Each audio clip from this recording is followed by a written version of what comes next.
afin que vous soyez une pâte nouvelle, puisque vous êtes sans levain, car Christ notre Pâque a été immolé. C'est ça notre texte de base. Hier déjà nous étions en train d'expliquer, lorsqu'on dit faites disparaître le vieux levain, on faisait allusion à l'ancienne vie. On faisait allusion à ces anciennes et mauvaises habitudes. On faisait allusion à tout ce qui est ancien. Lorsqu'on parle du vieux levain, on voit également les péchés. Parce que le péché, c'est le vieux levain. Le péché a commencé depuis longtemps. D'ailleurs, vous serez surpris de comprendre que le péché n'a pas commencé sur la terre, le péché a commencé au ciel.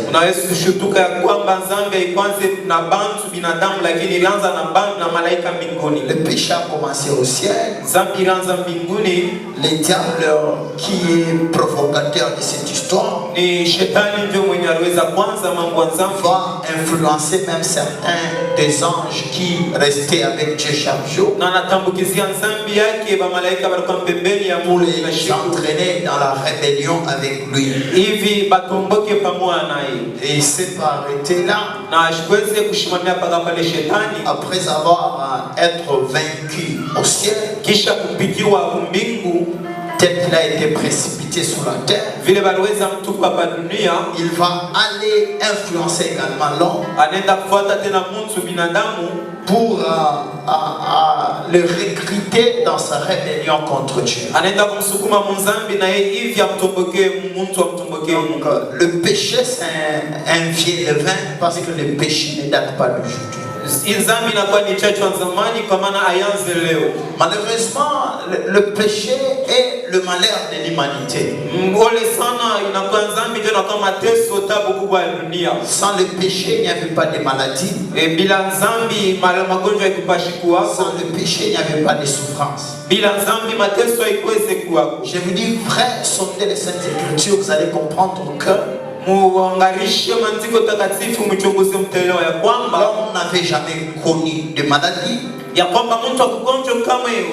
souffrance, de misère, jusqu'à ce qu'il est tombé dans le péché.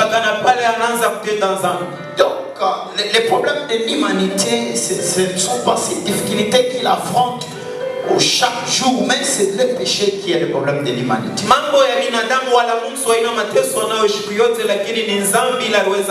Mais aujourd'hui, nous sommes porteurs d'une bonne nouvelle. Nous expliquons aux hommes et aux femmes que leur problème aujourd'hui, ce n'est plus le péché. Parce que le péché a été vaincu. Le péché, le remède par rapport au péché a été déjà trouvé. Je vous donne un exemple simple. Mais ce qui est vrai, c'est que les problèmes du péché, c'est plus important que ce que je vais donner. Mais je vais donner cet exemple simple pour éveiller un peu votre niveau de compréhension. Il y a des années, je dis il y a des années, l'humanité tout entière était piquée face à la malaria. Et l'humanité était incapable face à la malaria. Et les gens se mouraient en cascade à cause de cela. Jusqu'à ce que les recherches soient menées, jusqu'à trouver des remèdes contre la malaria. Et de nos jours, la malaria ne tue pas. De nos jours, si quelqu'un meurt à cause de la malaria, on se dit qu'il a été négligent. sais pas si vous me comprenez. On s'est dit qu'il a été négligent. Parce qu'avec l'évolution de la science, la malaria n'est plus capable de tuer. La malaria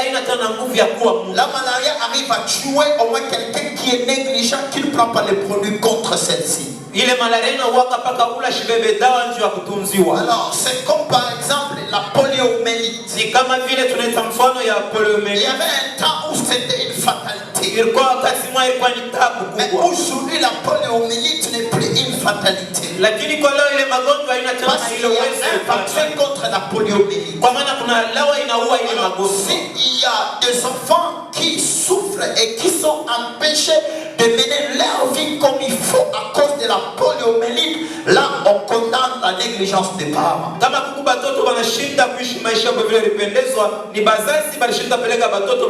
Mais je disais que l'exemple que j'étais en train de donner, cet exemple est simple et n'est pas comparé avec ce que j'étais en train de parler sur les péchés. J'ai donné cet exemple pour éveiller seulement votre niveau de compréhension. C'est comme ça avec le péché. Avant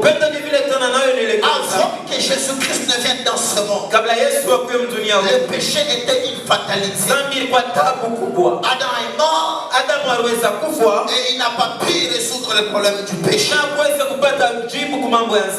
venu, il a été aussi victime. Abraham est venu, il était également victime.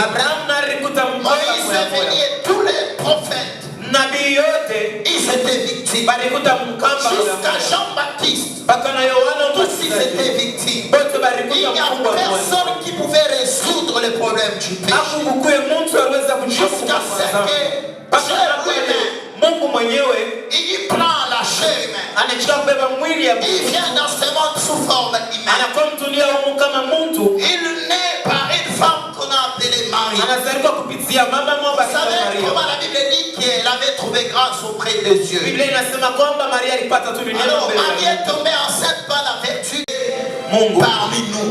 C'est là que nous comprenons clairement. Si les hommes ont échoué à trouver la solution au problème du péché, Dieu lui-même s'est humilié. Le créateur est devenu créature pour donner la solution au problème du péché. Aujourd'hui, le problème de l'humanité, c'est le prix des péchés. Le problème de l'humanité, c'est la négligence. Le refus d'accepter Jésus, le refus de suivre Jésus, le refus de faire ce que Jésus-Christ nous demande de faire.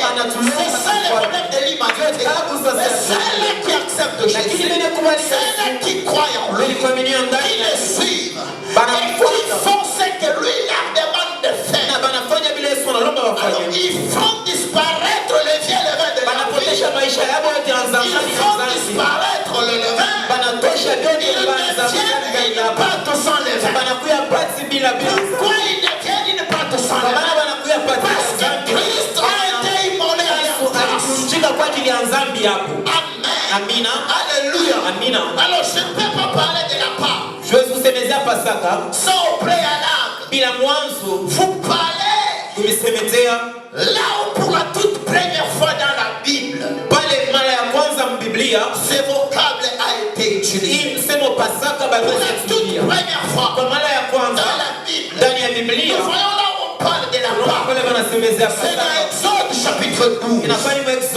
C'est le texte qui va me servir de base ce soir. Exode chapitre 12. Bien aimé, c'est une longue littérature. Mais souffrez que je m'en aille en expliquant. Amen. Nous lisons Exode chapitre 12. Nous le lisons au nom de Jésus-Christ. Je ne vais pas te donner le nombre de versets que je vais lire par peur de te décourager. Mais je te dis c'est une longue littérature. Est-ce que nous pouvons nous tenir les mots pour nommer la lecture de la parole de Dieu? L'Éternel dit à Moïse et à Aaron dans le pays d'Égypte. Que Dieu bénisse sa parole. Tu peux t'asseoir. Que Dieu bénisse sa parole. Ouvrez-moi ces deux fenêtres s'il vous plaît. Frère Samuel, aidez-moi la fenêtre d'ici n'est pas ouverte.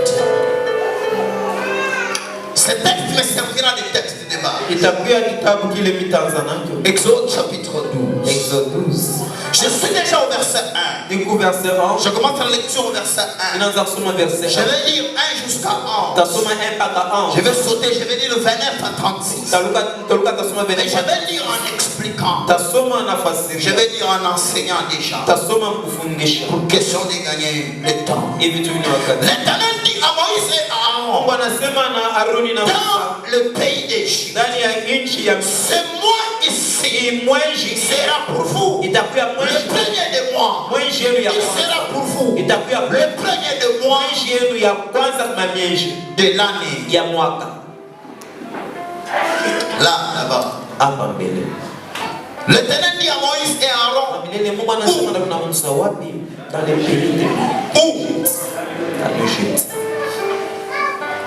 où s'il vous plaît? Ok. Mais Dieu dit, c'est moi ici. Sera le premier de mois de l'année. Où? En Égypte. Bien aimé, écoutez-moi bien. Nous savons tous que l'Égypte typifie le monde. Et Canaan typifie la nouvelle Jérusalem. Vous êtes là? Et quitter l'Égypte, passant par la mer Rouge, traversant les déserts et aller jusqu'à Canaan. C'est comme quitter le monde, être baptisé au nom de Jésus, être rempli du Saint-Esprit, vivre encore sur cette terre des humains jusqu'à être enlevé et aller vivre dans la joie éternelle auprès de Christ Jésus dans la nouvelle Jérusalem. Je vous facilite la compréhension. Lorsque Israël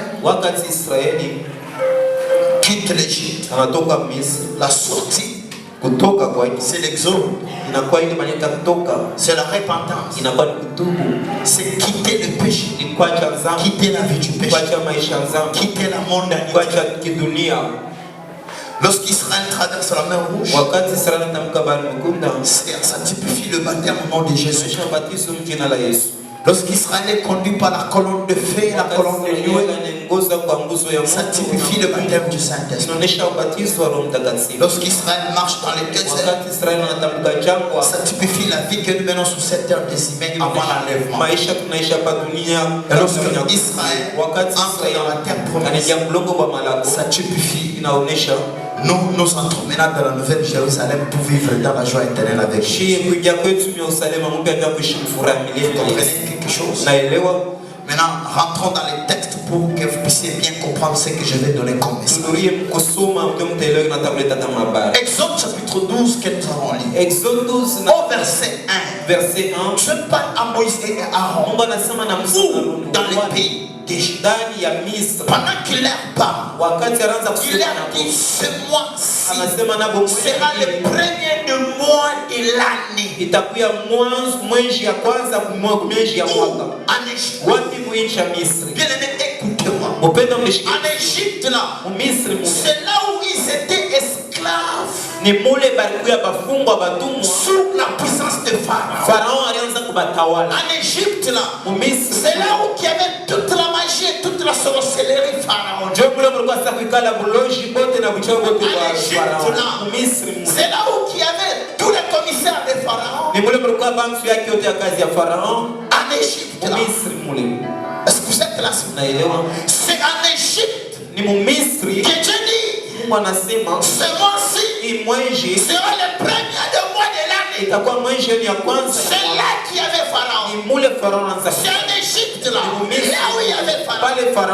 Bien aimé, écoutez-moi bien. Tu peux être encore dans le monde. Tu peux être encore dans la même famille. Tu n'as pas changé de famille. Tu n'as pas changé de tribu. Tu n'as pas changé du travail. Tu n'as pas changé de milieu. Tu vis toujours là où tu vis. Tu vis toujours dans la même famille où tu as grandi. Il n'est pas question que tu changes de famille. Mais il est question de Dieu.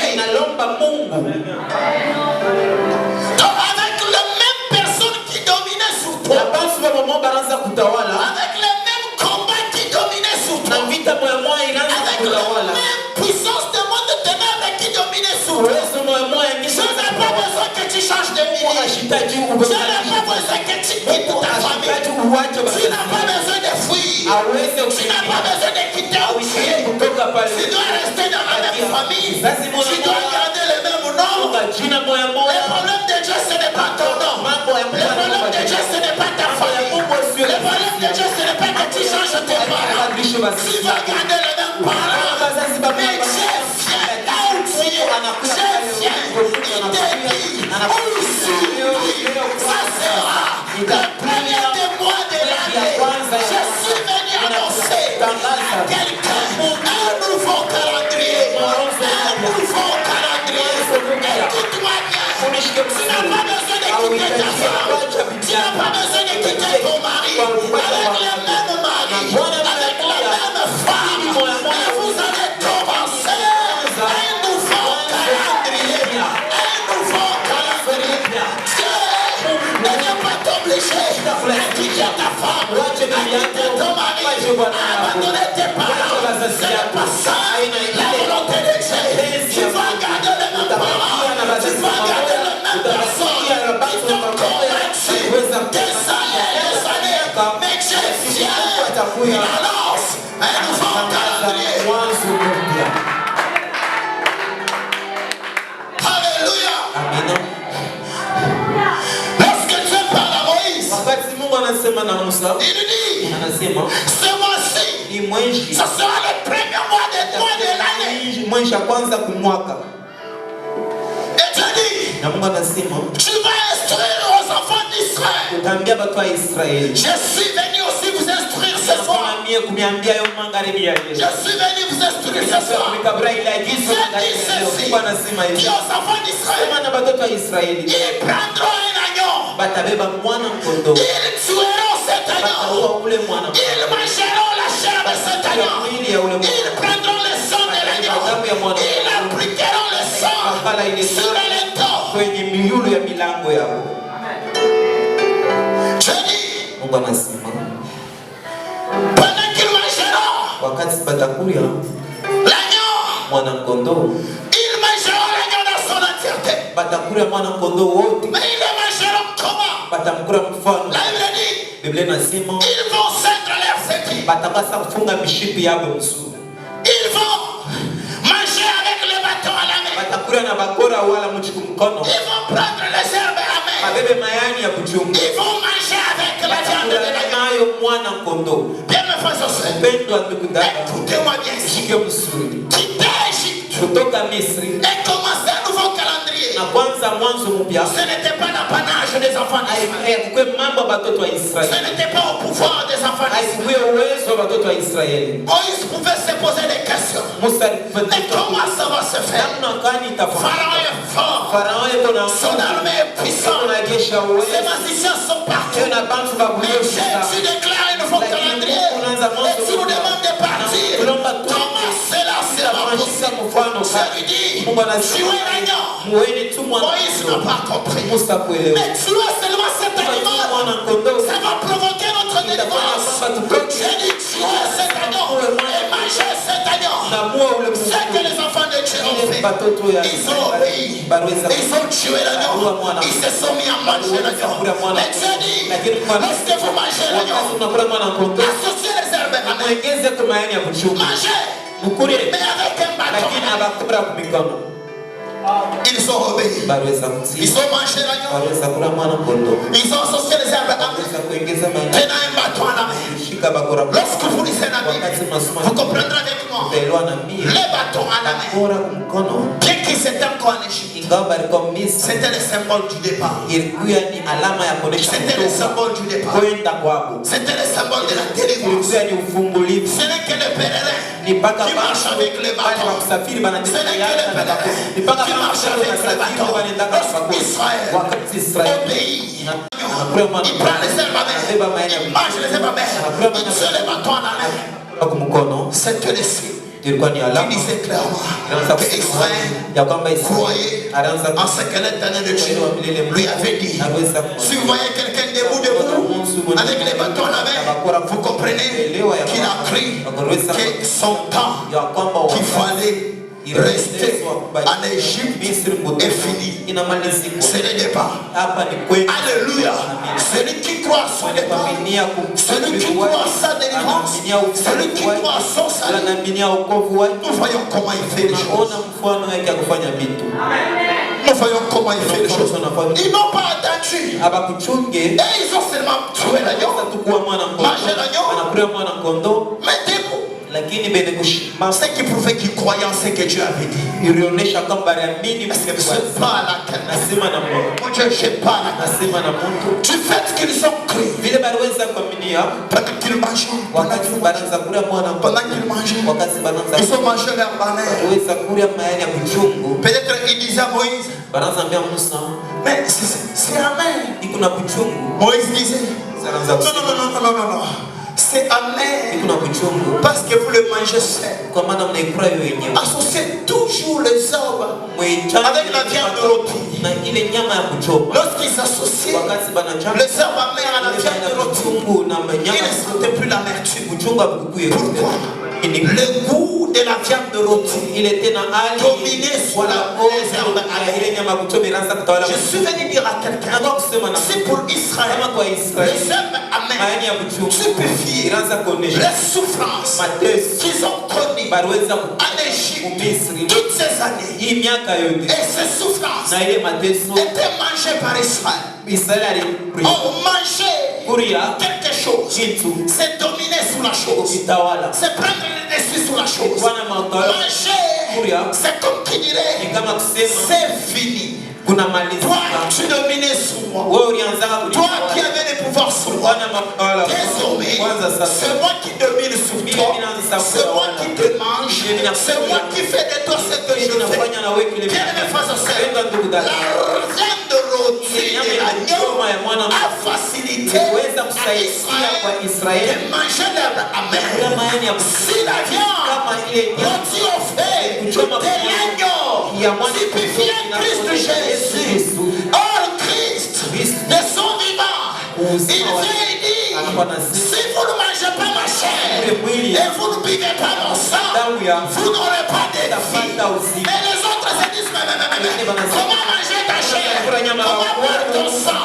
C'est là que nous comprenons. C'est lui-là qui croit à la parole, qui écoute la parole, il mange la chair de Jésus. Oh, la chair de Jésus, nous ne la mangeons pas avec la bouche. La chair de Jésus, nous la mangeons avec les oreilles. En Christ Jésus, les oreilles sont la bouche. Les oreilles sont la bouche. Pendant que je prêche, j'étais en train de manger la chair de Jésus. Pendant que je prêche, j'étais en train de manger la chair de Jésus. Pendant que tu manges la chair de Jésus, je t'annonce, je te dis, c'est la fin des souffrances qui ont été imposées à cause de ton péché. Alléluia. Amen.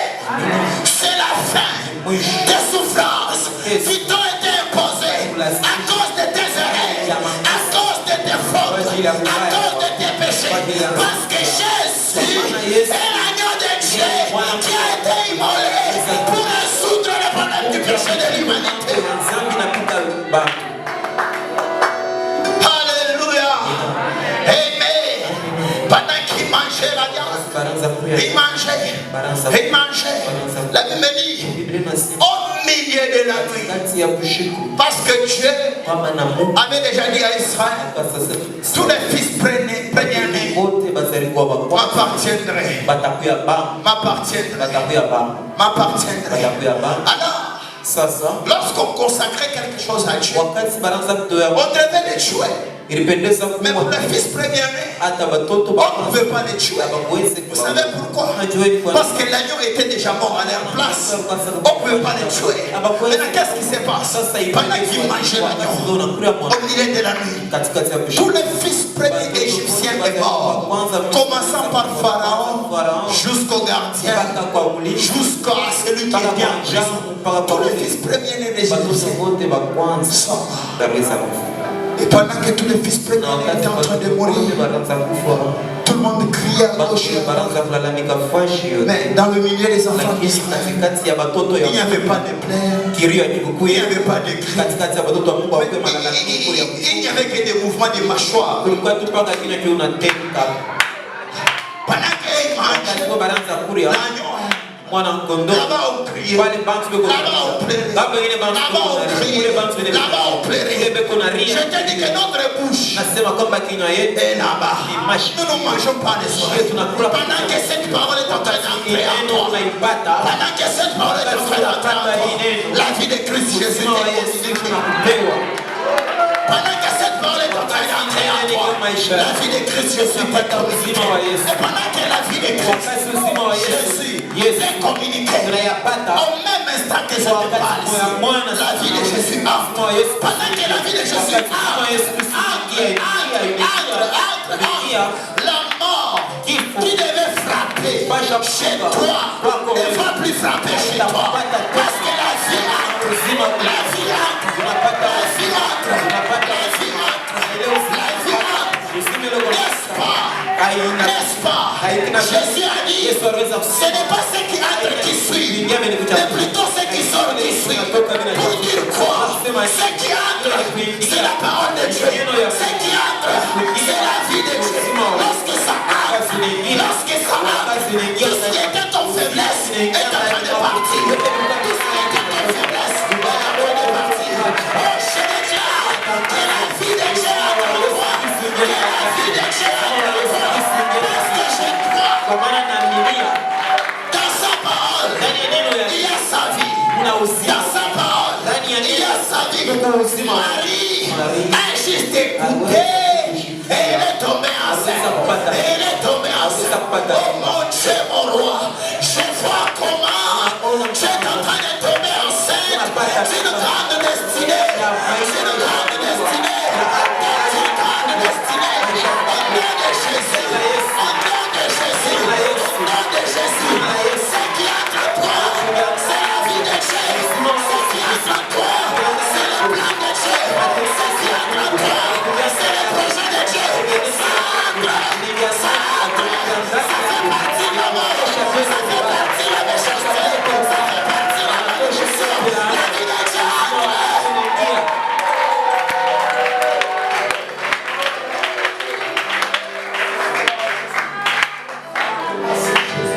Lorsqu'ils ont mangé, la vie de l'agneau est entrée en eux. Lorsque la vie de l'agneau entre, lorsque la vie de l'agneau entre, il y a eu interéchange. Il y a eu interéchange. Il y a eu interéchange. Regardez, celui qu'on dominait est devenu le dominateur. Celui qu'on dépouillait est devenu celui qui dépouille. Au milieu de la nuit, Pharaon se réveille. Il dit Moïse, sortez, allez-y, vous êtes libre. Mais il dit, prenez tout ce qui est en vous. Allez-y, prenez tout. Ne laissez rien, prenez. Je suis venu dire à quelqu'un, lorsque la vie de Dieu entre en toi, lorsque le salut entre en toi, il ne vient pas à partir. Le salut ne vient pas à partir.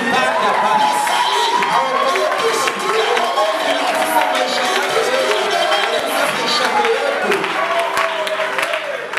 Lorsque le salut entre, tout ce qui était de toi sort avec toi. Sort avec toi.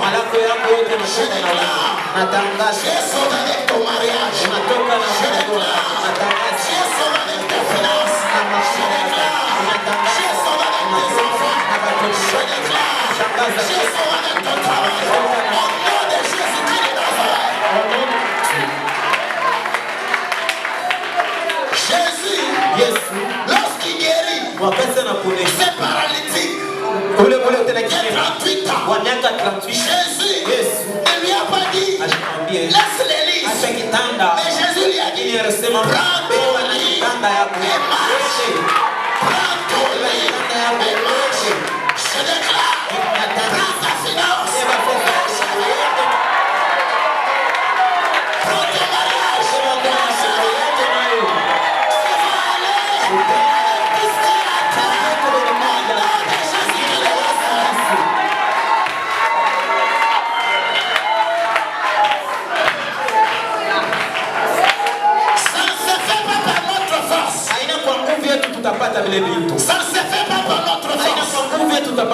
Regardez.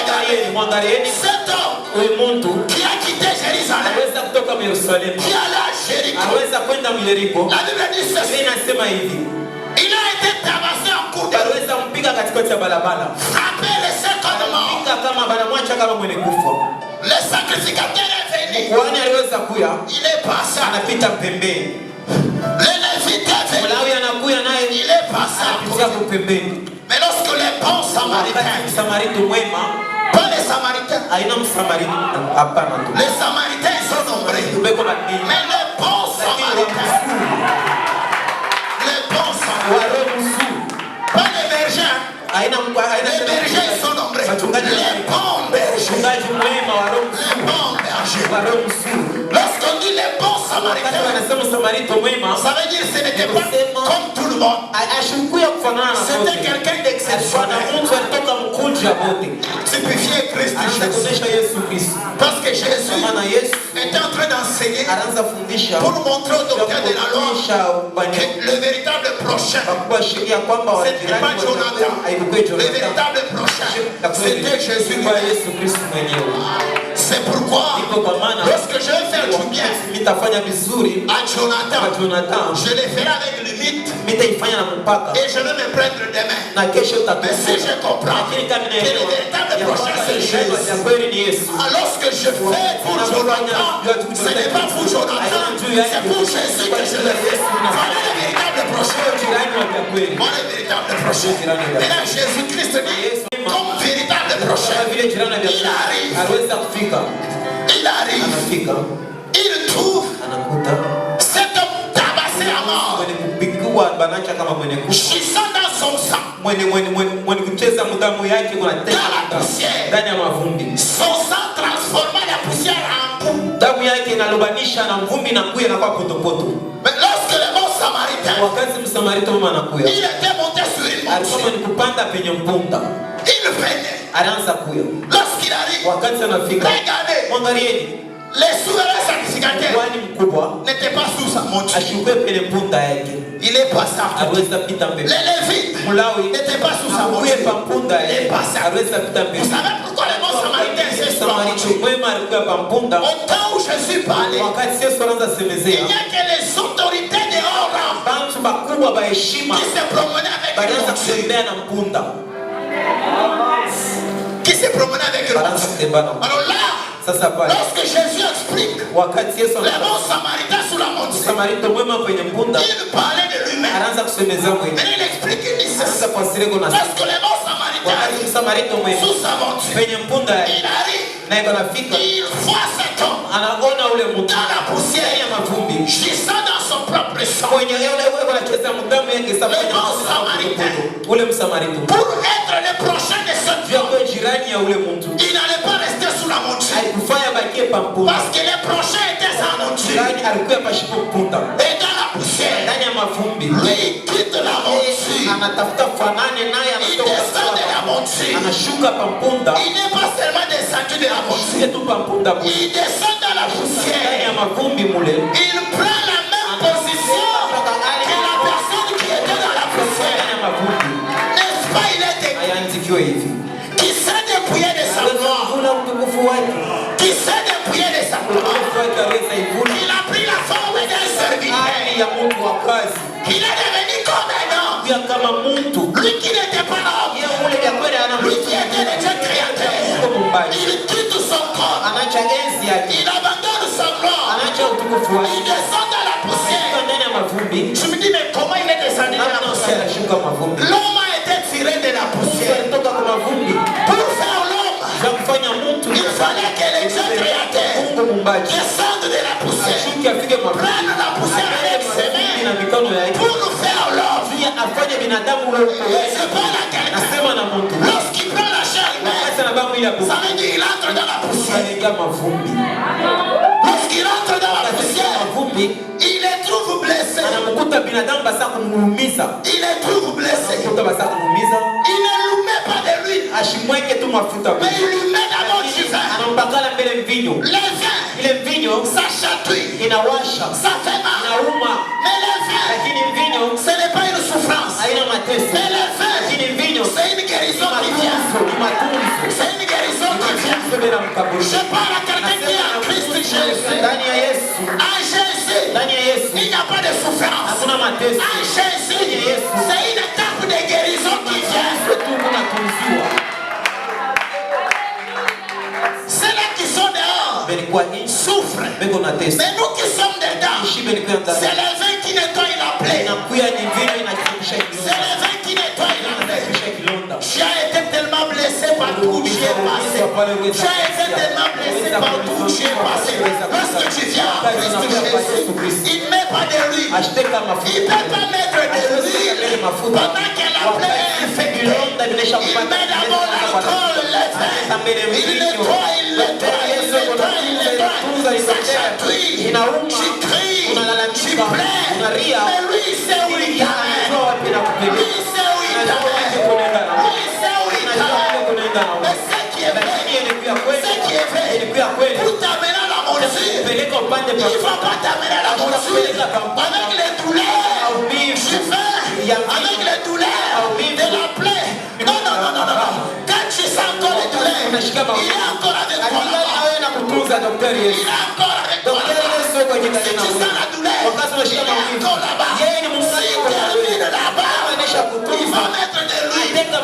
S'il met de l'huile, il va bander. S'il termine à bander, il va te prendre avec ses mains. Il va te prendre avec ses mains. Il va te placer sous sa monture. Sous sa monture.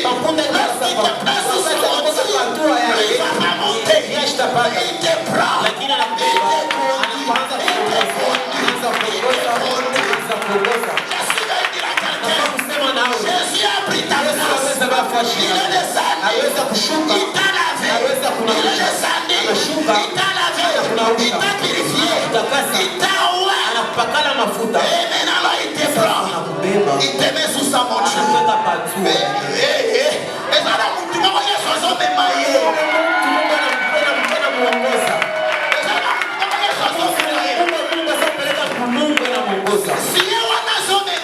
Donc c'est Jésus qui te conduit. C'est Jésus qui te conduit. À Donc où est-ce qu'il va aller avec toi? dans une hôtellerie. Ufashi ya bageni. Là où il t'amène, Bana nakupeleka. il a déjà donné des deniers. Anesha eko na bei anesha kuripa. Il a déjà donné des Asa deniers. kuripa mabei mbi. Il dit à l'hôtelier, Anasema na ule chumba ufashi ya bageni. je paye en avance Minaripa mwanzo. les deux deniers. Ile Prends soin de lui. wewe tunza wewe mtu Avec les mwangalie. deux deniers. Na ile tena atua mbi na Mais kwa. c'est que tu ajoutes Sasa ile utaweza je kuongeza. viendrai te le rendre. Itakuya kukurudishia. Mes frères et sœurs, Wendo ndugu dada. nous n'avons que des choses. Kuna vitu Il n'y a que la loi et la grâce. sheria na neema. Il n'y a que l'écriture et son explication. Mafasirio yake. Car la Bible dit, Ile inasema la chair ne sert à rien. mwili haisaidii. C'est l'esprit qui vivifie. Kuleta uzima. La Bible ajoute, dit, Zinasema les écritures tuent. sipe na uanziki. C'est l'esprit qui donne la vie. Là, je comprends. Naelewa. Lorsqu'on a la loi, Kuna torati. sans la grâce, Bila neema c'est la mort. ni kifo tu. C'est la mort. Il faut qu'il y ait toujours la loi Kuwe torati et la na grâce. neema Les inafuata deux deniers. ile mabeki. Car la loi Kwa maana ni a toujours été expliquée par la grâce. Sasa neema ndio inafasiria. L'écriture, Andiko avec son explication. fasirio maana yayo. On a des deniers dans expliqué. Là ce sont les deux derniers que Jésus m'a Des deniers, ils sont faits sans ma bonne.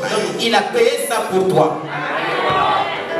Ils sont piqués dans ma deniers pour nous. Il m'a laissé les deux derniers pour toi. Je ne vais pas aller au-delà des deux deniers. Nitaenda zaidi ya ile anesha kulipa. Je te prêche l'ancienne alliance Nilikuhubiri agano ya et kale. je te prêche la nouvelle alliance. On a des deniers. Ile ndio mabei. Dans une ombre, Je prends l'ombre. dans une réalité. Je prends la On a des réalité. deniers dans Ça ce c'est les deux derniers que Jésus. Moi, vous êtes là. Pourquoi? Vous êtes là. Pourquoi? Mais Jésus a dit, Lakini Yesu alisema si tu ajoutes, kama je unaongeza vais te le rendre. itakuwa Alors, kurushia. qu'est-ce que j'ai ajouté? Niweza kuongeza nini? Oh, j'ai gêné, Nilifunga chakula. j'ai veillé, Nilikataria j'ai kushika. prié. Niweza kuomba. Ça, ce sont les ajouts. Ile ni vile mimi naongeza. Voilà les millions qu'on a bâti ça. Là, ce sont les choses que J'ai pris du temps pour prier pour toi. J'ai pris du temps pour gêner pour toi. J'ai pris du temps pour veiller pour toi. Voilà les millions qu'on a bâti ça. Ça, il n'y a que Dieu qui va me rendre ça. Pourquoi j'ai ajouté ces choses? Pour que tu sois tranquille dans l'hôtellerie. C'est pourquoi je déclare. Et je dis, le Dieu qui t'a amené ici, c'est pour t'accorder du repos.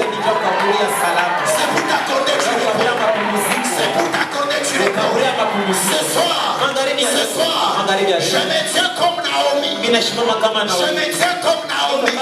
Je te dis, j'ai été lavé. J'ai été lavé. J'ai été habillé. Nous étions lavés. Lorsque nous avons été baptisés en son nom, nous avons été lavés et habillés. Soyez écrit. Vous avez été baptisés en Christ Jésus. Vous avez revêtu Christ. Vous avez revêtu Christ. Nous avons été lavés. Nous avons été vêtus. Et là ce soir, je suis venu te dire, oins-toi seulement. Pagala mafuta. Rite, j'ai été déjà lavé. Rite, j'ai été déjà habillé. Mais ce soir, donc tu dois seulement appliquer. Mafuta. C'est l'huile. Peut typifier l'onction. L'huile aussi typifie une bonne réputation. Parce que l'onction était parfumée. Était le parfum de mon odeur. Et ce parfum de mon odeur attirait même ceux-là qui étaient dehors. Attirait. Raison pour laquelle si Jésus t'a dit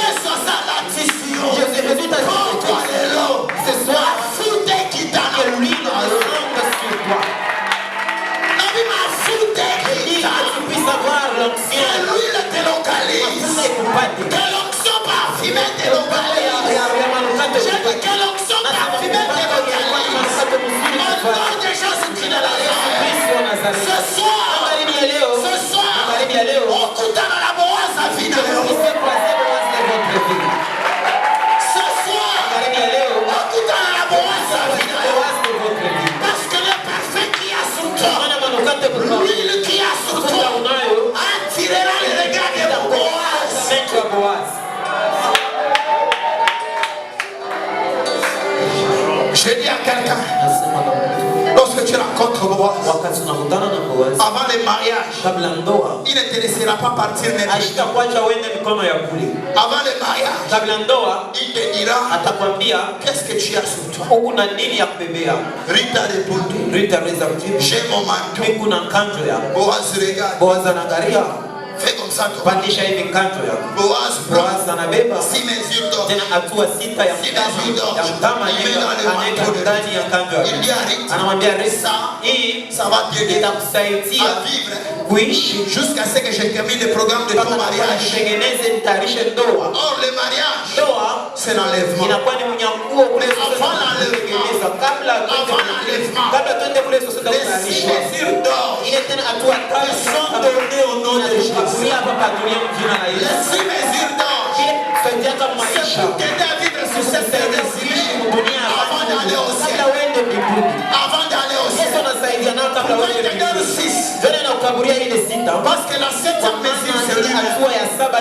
Il te donne 6 ici. Pour que tu aies toujours besoin de lui. Il t'a dit la 7e mesure que tu auras l'enlèvement.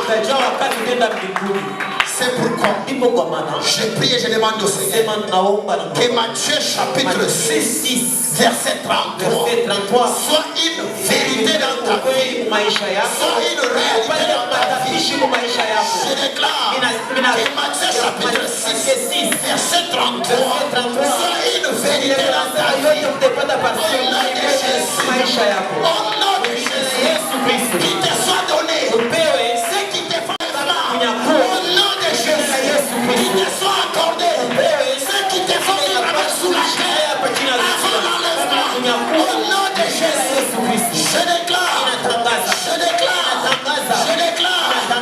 Dieu puisse t'épargner ce soir. Que Dieu puisse t'épargner ce soir.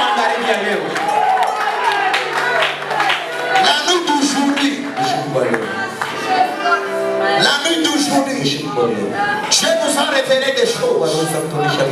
Dieu nous a montré qu'on venait d'un enseignement, qu'on venait d'un séminaire, qu'on venait d'une formation. Mais en rentrant en cours de route, notre véhicule a été écrasé par des trains.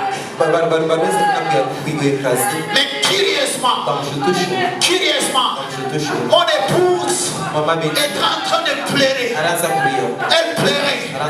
Elle disait, je ne vais pas mon mari. Je ne vais pas Sœur Julie. Je ne vais pas maman Nicole. Je ne vais pas. Il y a les noms qui m'échappent. Il y a les noms qui m'échappent. Pendant qu'elle pleurait, mais elle a dit, je venais de ce côté, très bien habillée, calme, glorifiant le Seigneur. Lorsqu'elle me regarde, elle voit la Sœur Julie, elle voit maman Nicole, elle voit Frère Odema, elle voit tout le monde venir. Pendant que je priais pour chercher à comprendre qu'est-ce que Dieu voulait me dire, Dieu m'a fait comprendre une chose. Il y avait des choses préparées contre nous. Mais l'éternel Dieu nous a épargnés. J'ai dit Seigneur, pourquoi tu as permis qu'on puisse avoir cette vision seulement la nuit d'aujourd'hui?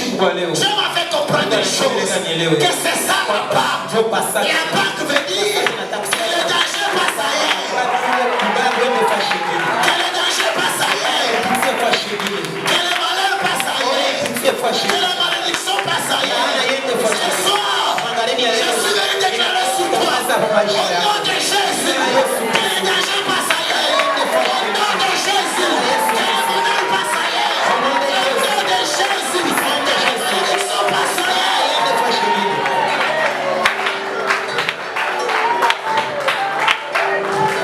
Il peut arriver qu'on t'informe de deuil. Il peut arriver qu'on t'enferme des deuils par-ci par-là. Mais ne pleure pas comme si tu n'étais pas averti. L'échange est en train de s'opérer. L'échange est en train de s'opérer. Pharaon, son fils aîné, fait mourir. Le premier ministre de Pharaon, son fils aîné, va mourir. Pharaon, et son armée, va mourir. L'attaque veut dire, je nous préserve, mais il crée la débandade dans les camps de l'Éden. Je déclare, confusion et contre la camp d'Abago. Je déclare, confusion contre la camp d'Abago. Au nom de Jésus de Nazareth. Amen.